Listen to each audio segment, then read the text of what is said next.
Yo! What is up mga idol? So ngayon panibagong video at panibagong tatunan naman tayo mga idol. So ngayon at shoutout nga pala sa ating client na nagmula pa ng Mandawi City. So yan yung request niya mga idol. May old tattoo siya mga idol. Tapos yung gusto niyang gawin is enhance. Tapos lagyan ng dagdagan ng konting background. So yan ang request ng ating client. At syempre ang ginawa ko dyan mga idol is nag-freehand tayo dyan mga idol.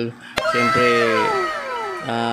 ginawa natin ng nagmikos-mikos lang tayo dyan mga idol. So yun, at buti na lang at na-approvean ni Idol Yumi. So Yumi pala yung pangalan ng ating client, no. So siyempre ganun pa rin mga idol. Yung gamit nating needles dito mga idol is Big Waps, yung ating sponsor, at saka dalawang size lang yung ginamit natin dito mga idol.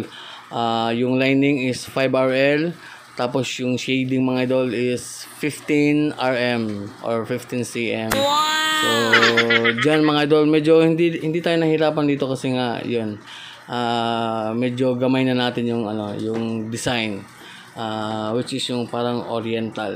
So yun, after 4 hours mga idol, 4 na oras mga idol. So yan yung ating naging final result. So di ba, gumanda na yung design niya mga idol, at saka yung dragon medyo gumanda na rin. So at syempre respect pa rin sa old artist nito mga idol, ha? So yun lang yung ating ginawa, at yun din ang request ng ating client na si Idol Yumi, no, nang galing pa ng Mandawi City. So yun, maraming salamat mga idol. At kung gusto mong magpa-tattoo, so mag-PM ka na mga idol. Let's go!